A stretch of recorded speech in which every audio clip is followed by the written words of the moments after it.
Hello, Supercars in Seconds here with the 2024 Aston Martin DB12. I've been really excited to drive this car. I've always been a DB11 fan, but it was missing the sharp reflexes of a true supercar, more of a GT car. This is definitely blurring the lines, but let's go from front to back, enjoy the car, then we'll take her out down the roads and have some fun.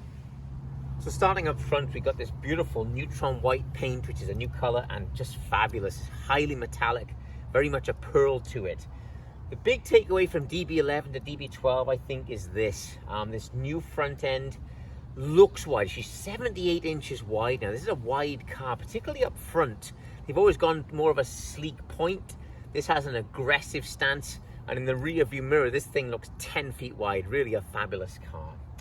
Carbon fiber on this particular one, but they always have this little accent to keep this front tire slammed into the ground. And when we get into the driving dynamics, I've been driving it quite a lot, and it's unbelievable the difference in this car from the previous car. A new LED setup here, LED everything, including these new little pointed daytime LEDs that look fantastic.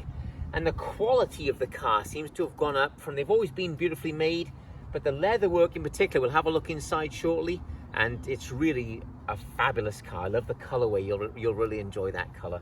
Deep purple is the secondary color. Let's open this up and take a look at the powertrain.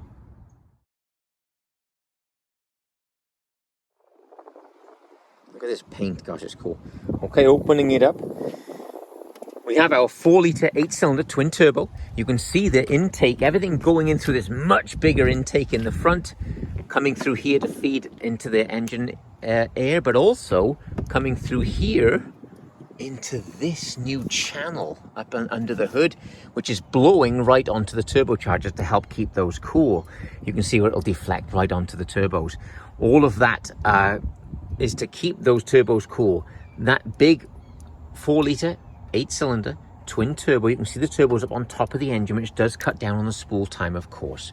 It is powerful now. She's gone from 503 horsepower in the previous guys to 671 horsepower here and 590 pounds of torque. This is a powerful car. I love these aluminum structures. We saw a little bit of this on DBS, but just fabulously made and lovely quality. Driving the rear wheels only through an 8-speed automatic, and I think that's fine. The gear change responds very quickly. Using the paddles seems great. It doesn't seem like there's some big delay like you used to get in automatics. The modern ones just seem much more effective. What a great view here from the side. Again, you're seeing that neutron paint there, just isn't that beautiful? And the front in particular, you see it's much thicker up here. I love that more chunky look, and that power line just goes down. Very, very elegant. She's 186 inches long. She's 78 inches wide, but only 51 inches high. And that's the key to the car. With such a wide width, it's just like a huge block of metal on the road. It's fabulous. All aluminum body, of course. This is a brand new tire. This is the first utilization of this tire. We've got not a square setup. We have a staggered setup, but up front here, you'll see we have a 275 3521, and this tire is the new Michelin Pilot Sport 5S. So it should say it just here. Here we are, Michelin Pilot Sport 5S. This is the new model, AML Aston Martin Lagonda, so specific to this car. Really a lot of grip. I love this tire. It's really done a nice job. This one, I say, with the 21-inch wheel, it also gets this one, and that's the carbon ceramic brake. That's an expensive option. It's $14,000 here in the US, but I kind of like it. It does feel really sure-footed, and when you hit those brakes, it really just scrubs speed at an alarming rate. Very, very impressive. So that's one option that might be worth a look. So far as aerodynamics, I've opened up the trunk here actually just to show you something. I do like this two-tone. I like the black top half. I think that's rather nice. From DB11 actually, they've continued this on. If you look through the air as it's coming around the body here, it gets forced, can you see through there? Into a channel, look, right down in there. Look at that. Then it comes through here, goes back into there. So when I close it down, it gets forced out of here and it makes a wing. It makes the air shoot straight up in the air creating downforce without having a wing spoiling these beautiful lines. What a great idea. Incredibly effective. In the wind tunnel, you see it, that the white mist that they do is going through there, go boom, straight vertical out of the back. Very, very impressive. What do you think of the looks? I think it's lovely. It's still very DB11 at the rear, but here, obviously DB12. It's like they've sort of taken the big DBS, their big monster, and pushed it together with DB11 to create this beautiful car. I think this is going to be a huge success. Let's take a look inside.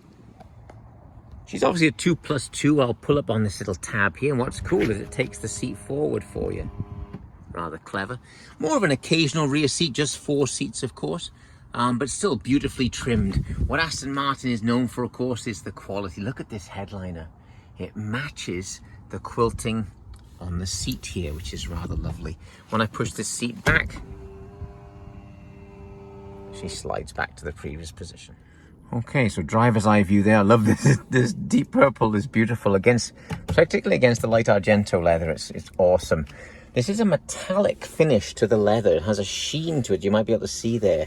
Just lovely. Gloss black there is lovely. You push this forwards, it slides open for the cup holders. Larger cans, you can click that down. If something is like a smaller can, you click this and it'll hold it in position better. Lifting this up here, we have our USB ports back there, USB-Cs, and then a 12-volt power outlet. I've got the keys in there too. I like this. This layout is fabulous. Let's just go start this engine up. She comes to life. I changed the modes in this one by rotating this little dial here. So this is the engine start-stop button. I'm going to turn it, and as I turn it, you'll see it change up here from GT. I'll give it a spin, and it changes to Sport. I'll spin it again, and it changes to Sport Plus, and you may have just heard the exhaust pipe open just a little bit more.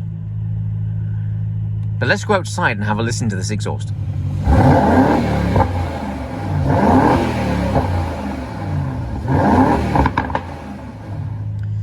Okay. Yeah, I love it. Impressive. Nice quality. This is a great shape, this steering wheel. It's thicker this way than it is this way. So it's a nice shape. It feels thick that way. I really like it. It's a very comfortable spot to be here, and the paddles are beautiful. They're cold to touch, obviously metal. I don't know if they're magnesium or aluminum. I'm not sure which way they are, but very, very nice. Inside the car, you've got this beautiful line. Again, the stitch lines are always perfect in an Aston. This one has the aluminum. You can get this in carbon. You can get it in veneer. It does have the Bowers & Wilkins audio in this one. You have an 8-speaker standard audio. This is the 15-speaker Bowers & Wilkins upgrade. Okay, I've got the steering wheel. I'm going to pull it out just a little bit more for me. I like it a bit closer, but that's nice. Just a little rocker back here. We'll put it into drive. We're in Sport Plus, of course. Why wouldn't you be? Let's take it down into old Batman's corner here and see how it does. I've got the windows open so you can have a listen.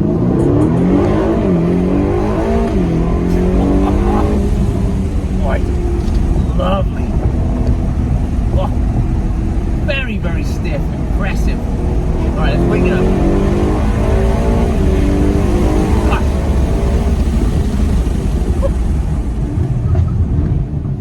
Boy, these big, almost 16-inch front rotors on the carbon ceramics. Very, very impressive. What's fun about the car? Coming through that corner, the DB11 will move around more. It feels softer. It feels like they've made the suspension bushings much stiffer in this car. Everything gives you much more feedback. This car is exciting. Let's keep going. Okay, I've closed the windows now. Might be a little easier to hear me. Great sound.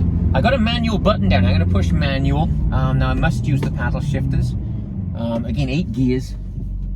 An automatic. So let's see how it does. Very good. Ooh, moving around a bit. What a hard edge growl. Really sharp. Which is fast. Man. A little bit slower on the way down. As I pull it, it just takes a second to downshift, but still very, very good. All right, let's go out here and wake this big monster up. Back end out. Yeah, we're moving right now.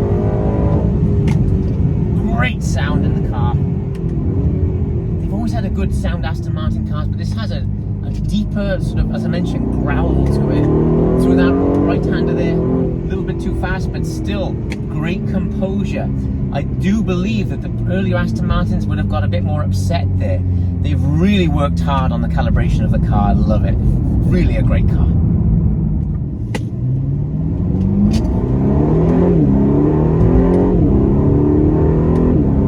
I wanted to come down one more time into this hard right-hander. I'm going down a gear lower this time and see how it does. God, the turn-in's amazing.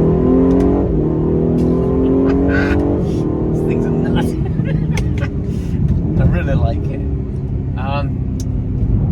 As I mentioned at the start, it's definitely blurring the lines now between a Grand Tourer like a big Bentley and, say, a McLaren Ferrari type supercar.